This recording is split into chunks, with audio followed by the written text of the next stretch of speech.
Gary Cooper's part in High Noon came at a very important time. His health was getting worse, his job was going downhill, and he was 50 years old and worried he was too old for the part. The whole point of the movie changed when the original beginning and ending scenes were cut out during editing. Cooper's determination to keep going even when things were hard and he had doubts led to an achievement that even his critic John Wayne couldn't ignore. Gary Cooper was born in Helena, Montana, on May 7, 1901. His birth name was Frank James Cooper. His birth was very exciting. The event took place during a strange spring blizzard that dumped 18 inches of snow on the city. Because the roads were blocked, his dad had to give birth to him at home with the help of a friend. What an odd beginning. It made me think of what an amazing life he would have. His parents were from England. Their names were Charles and Alice Cooper. They taught him both the rough and tumble ways of American life and the refined ways of British society. When Gary and his bigger brother Arthur were 6 years old, they were sent to England to live with their mom's family. From 1907 to 1911, they went to Dunstable Grammar School. Being in England for so long changed him, giving him a tough but elegant look that would later be part of his screen charm. It was a shock when Gary went back to Montana in 1912. He was used to the high-class way of life in England, but now he was back. In the rough West, he was able to play roles that seemed real and connected with people all over the world because of this mix of experiences. In a car crash when he was 15, he hurt his legs and made them a little bow-legged. He spent hours riding horses to feel better. He wasn't aware of it at the time, but this made him perfect for becoming a Western movie star. There was no plan for Gary to become an actress. He went to Los Angeles in 1924 to try to get newspapers to pay for his cartoons. That didn't work out, though. Then he met Jim Gavin and Jay Wilsey, two ex-rodeo riders who told him about jobs in the movie business. He first worked as a stuntman and extra in movies, where he could make $5 or $10 a day by doing dangerous acts. In small Western movies, he had to do tough things like falling off fast-moving horses. He refused to do a dangerous fall again one time, saying that one fall a day was enough. We could tell he was funny and relaxed even back then. Gary was in more than a dozen movies during this time, but he didn't get much attention. Because he worked so hard, he was sometimes in 3 movies in one day. He was told by his agent to change his name to something different. That's how he chose Gary. It came from the name of an Indiana town. Gary's first small speaking part was in The Eagle, 1925. The movie's director, Clarence Brown, saw how charismatic Gary was and gave him a chance. He went from being an extra to a real actress with this small part. Gary's big break came with the silent movie The Winning of Barbara Worth in 1926. A cowboy had to be played by someone after another player dropped out. It was Gary's rough look and real-life horseback riding skills that got him the part. In the Black Rock Desert in Nevada, where the movie was shot, it gets really hot. For a short time, Gary looked like a real hero when he saved his co-star Vilma Banky from a runaway horse. People loved him when the movie came out.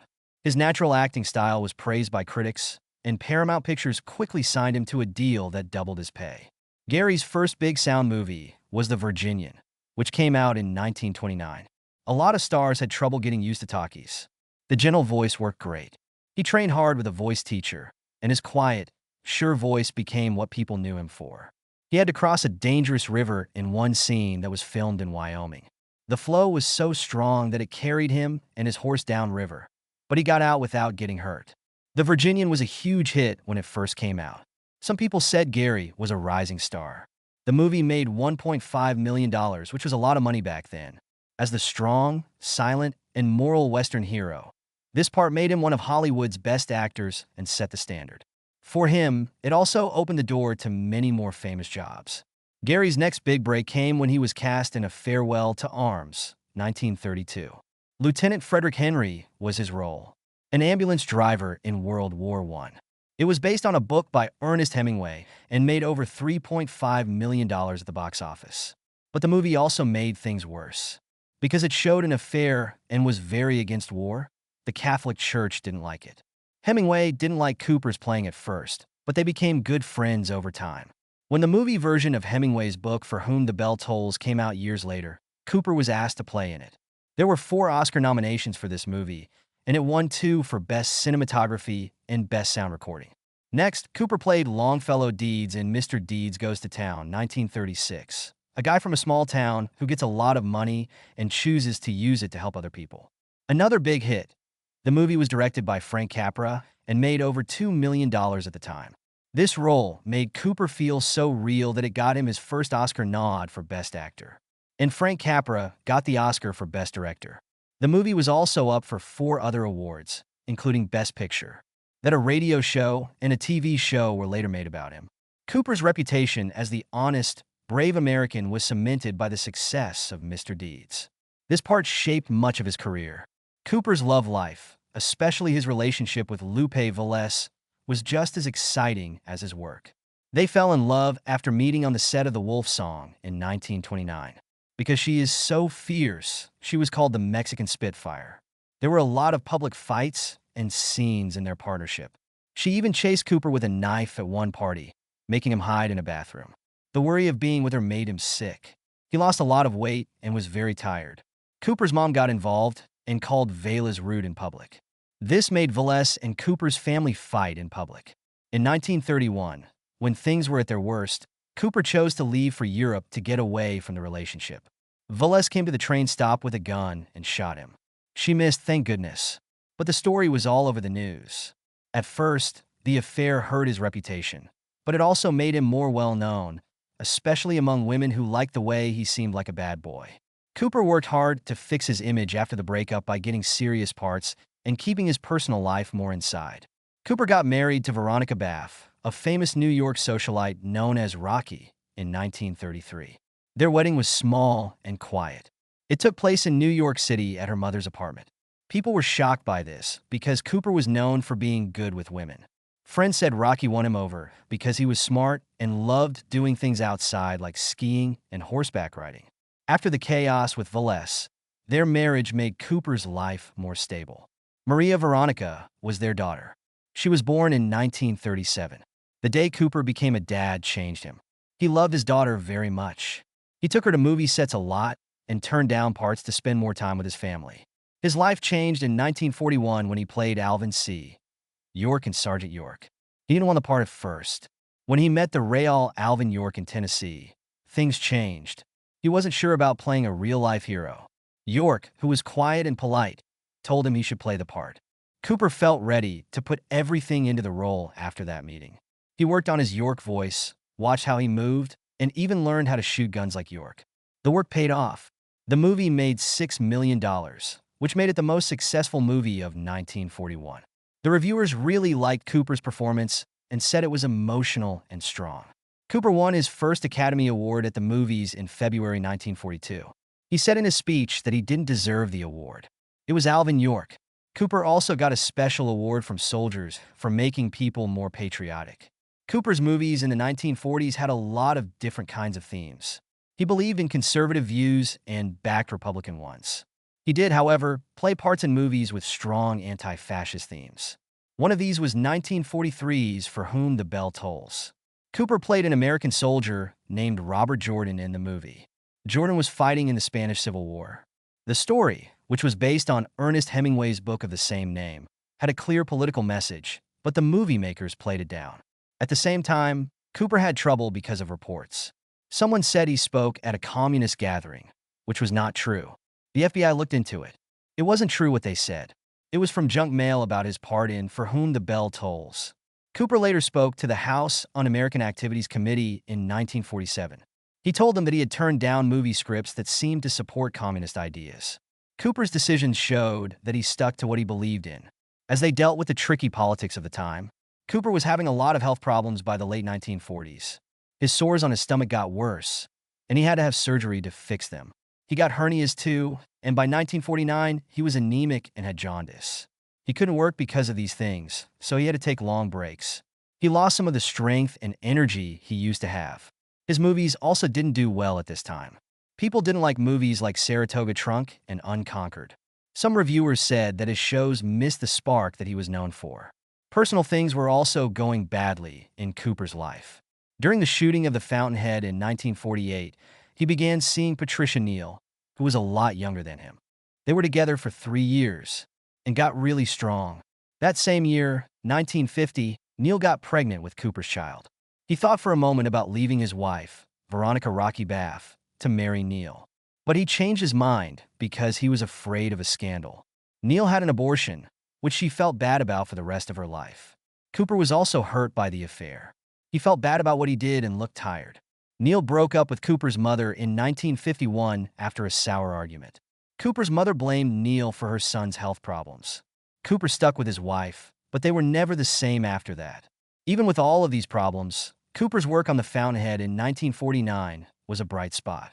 The movie, which was based on Ayn Rand's book, was very different from the parts he usually plays. He was Howard Rourke, an engineer with strong beliefs that can't be changed.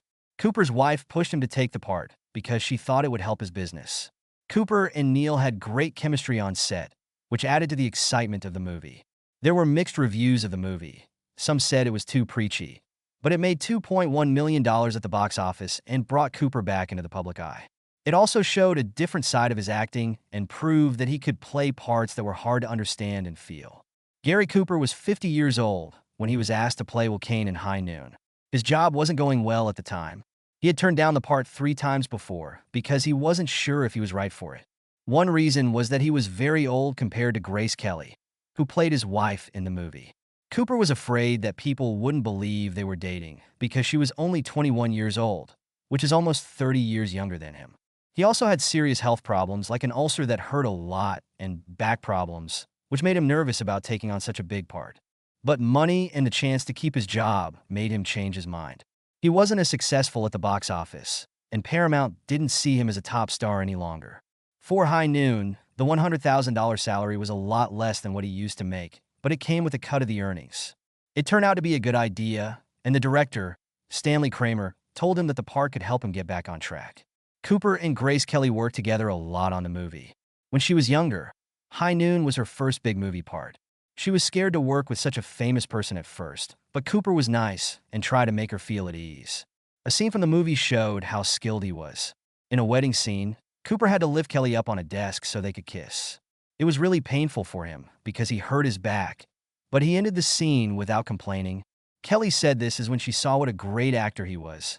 Some people thought they might have dated for a short time while shooting, but this was never proven. It was still interesting to see how well they got along on TV.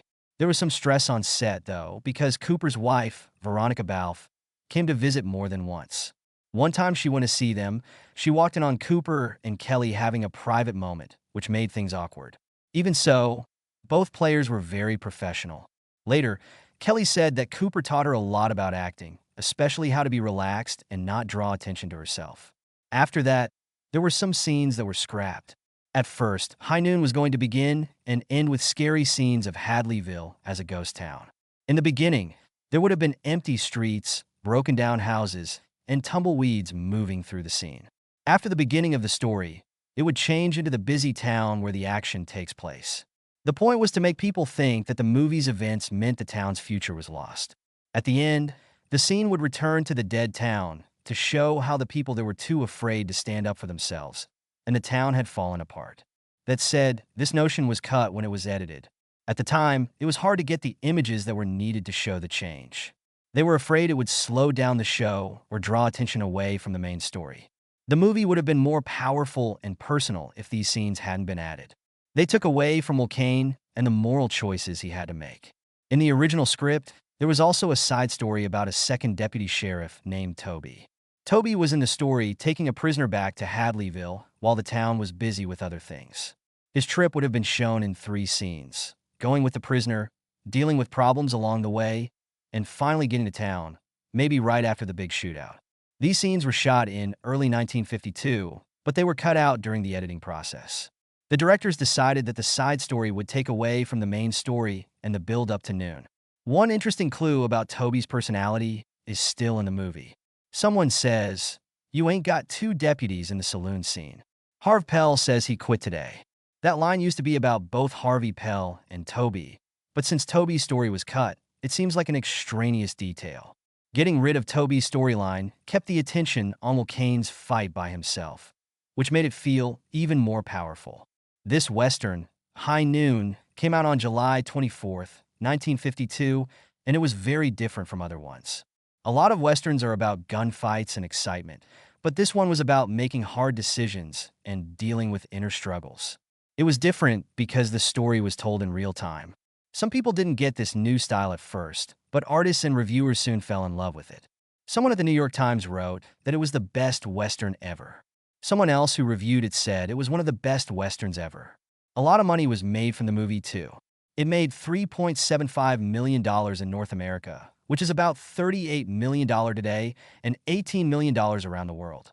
Wow, that was amazing for a movie that only cost $730,000 to make. Especially since more people were watching TV at home instead of going to the movies. Not all people like High Noon, though. The biggest Western star, John Wayne, didn't like the movie at all. He said it was the least American thing he had ever seen. He thought the main character, Marshall Wilkane, was weak because he didn't stand up for himself, but instead asked the other people in town for help. Wayne thought that a Western hero should always be able to count on himself, not anyone else. Howard Hawks, the director, felt the same way. He even said, "I made Rio Bravo because I didn't like Noon." In 1959, Hawks and Wayne made Rio Bravo to show what they thought a real Western should look like. It wasn't just a story that they didn't like. It was also about politics. Wayne and Hawks thought that High Noon was making fun of the Hollywood blacklist. People in Hollywood were put on the blacklist when they were thought to back communism and were not allowed to work. They thought Wilkane stood for people who were against the blacklist. Wayne, on the other hand, saw this as an attack on his beliefs because he backed the blacklist. In spite of everything, something strange happened. For High Noon, Gary Cooper got the Oscar for Best Actor. Because he couldn't be there, Cooper asked Wayne to accept the award for him. Wayne spoke highly of Cooper's acting, even though he didn't like the movie. It showed how hard it was for actors to get along back then. The part Gary Cooper played as Marshall Wilkane was one of the best of his career. He was 51 years old, and many people thought that his career was ending. Being able to win the Oscar showed that he was still a main man. In his personal and professional life, Gary Cooper's later years were full of ups and downs. He played the lead role in Vera Cruz with Burt Lancaster in 1954. The movie made more than $9 million, but Cooper had a hard time making it. He hurt his shoulder when an oil well blew up while he was shooting in Mexico. He hurt his hip when he fell off a horse. On top of that, Lancaster's gun burned him when it was fired too close. People liked his part despite these problems, even though Cooper himself didn't think he did a good job. He was in Friendly Persuasion in 1956, even though he wasn't excited about it at first. "I ain't ever played a pappy yet, and I ain't aiming to start now," he said. He didn't want to play a peaceful Quaker farmer during the Civil War. William Wyler, the director, talked him out of it. It turned out to be one of Cooper's best movies. He was torn between his ideals and the war going on around him, and the story was about him. People really liked the movie because it was about family, faith, and moral issues. It was even up for 6 Oscars. Cooper went to a Quaker meeting with the help of the author of the book that the movie was based on. She told him to show that he was strong by not doing anything. In the late 1950s, Cooper's personal life went through a lot of changes. In 1958, he went to Europe to promote a movie with his daughter Maria, his ex-wife Rocky, and their daughter, Rocky. They met Pope Pius XII when they went to the Vatican, who had been unhappy despite his success. He worked on getting back together with Rocky and started going to church more often after that trip. Priest Father Harold Ford, who lived in the area, and he became close. During diving trips, they talked about their faith. They also loved guns. Cooper chose to join the Catholic Church in the end. After thinking about it for months, he became a Catholic on April 9, 1959. In the end, he said that he didn't want to be perfect, but just better. In 1958, Cooper played Santiago, a Cuban fisherman, in the movie The Old Man and the Sea, which was based on the popular book by Ernest Hemingway. This part got him his 5th and last Oscar nod. It wasn't easy to film, and Hemingway wasn't happy with some of the choices that were made during production. Hemingway didn't like that the team used a fake marlin and old fish footage. He also said Cooper looked too much like an expensive actor to play a simple fisherman. Still, people really liked Cooper's performance, and the movie was nominated for several Oscars. One of them went to the music. In 1960, Cooper's health began to get worse. He had surgery in April to remove growths from his prostate that had spread to his stomach. A few weeks later, he had to have another surgery to get rid of a tumor in his stomach. Cooper worked on one more movie, The Naked Edge, even though he was sick. It came out in May 1961, the same month he died.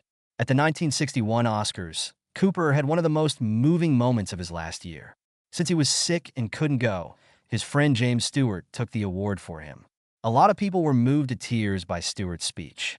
Soon after, everyone found out that Cooper had a disease that would kill him. Pope John XXII, Queen Elizabeth II, and President John F. Kennedy were among the people from all over the world who sent words of support. Cooper was brave when he was sick. He said he wasn't afraid because he trusted God's will. Cooper last showed up in public on March 13, 1961, at a boxing match in Miami. Even though he looked very weak, he still carried himself with pride. He died at home on May 13, 1961, with his family, a priest, and his doctor by his side. He was 60 years old and was one of the most loved and recognized stars in Hollywood. Cooper's daughter Maria Cooper Janis wrote a book called Gary Cooper Off Camera in 1999 that had more information about her father. A girl thinks back. She told him that her dad had dyslexia, which made it hard for him to read quickly. At the time, this wasn't clear, but it explained why he often chose parts with few words. It also showed how hard he worked to do well even though it was hard. Cooper wrote letters to Ernest Hemingway, which were made public in 2001. Their letters showed how close they were. They had been friends for a long time. The letters also showed how Cooper felt about Hollywood. He told Hemingway in a letter from 1960 that he was afraid of falling behind in the movie business, which was changing quickly. I sometimes wonder if there's still a place for an old cowhand like me. In 2005, another interesting story came out. David Thompson, a film expert, thinks that Danielle Cooper and Anderson Lawler may have had a short relationship in the 1930s. People still argue about and don't have proof of this story, but it started new talks about identity in early Hollywood. The 2013 film Cooper and Hemingway, The True Gin, told more about Cooper's political ideas. Some people thought he was very conservative, but the movie showed that he had more complex ideas. There was a lot of fear about communism in the 1950s, and Cooper didn't like it. Cooper had a lot of interests and hobbies outside of playing. He loved being outside as a child and grew up in Montana. It took him a lot of time to hunt and fish. He went on a big safari in Africa in 1931 and killed lions, rhinos, and other animals. He could also ride a horse very well, which helped him in Western movies and was something he liked doing for fun. Cooper also liked to ski, and they did it a lot in Sun Valley, Idaho. Cooper had drawing skills even as he got older. In college, he learned how to draw and paint, and he even had comics published in a local paper. He liked Western art and had paintings by Frederick Remington and C.M. Richard. He became interested in scuba diving in the 1950s and even did parts in a movie that took place underwater. He liked driving fast cars, which got him into trouble sometimes. Later, he became interested in photos. He often took pictures when he was on the road or in movies. There were other actors like Cooper at the time, but his style was different. A lot of actors used big movements and dramatic voices, but Cooper behaved in a calm, real way. He could use a look or a small action to show how he felt. This became very clear in High Noon, where his character's problems were shown through his face more than his words. A lot of stars looked up to Cooper. Marlon Brando said that other people tried to copy him and called him the original. His work was praised by actors such as James Dean, Clint Eastwood, and Montgomery Clift. Eastwood said that Cooper made the perfect Western hero because he was brave, quiet, and honest. Actors from today, like Tom Hanks and George Clooney, have said that Cooper's work influenced them.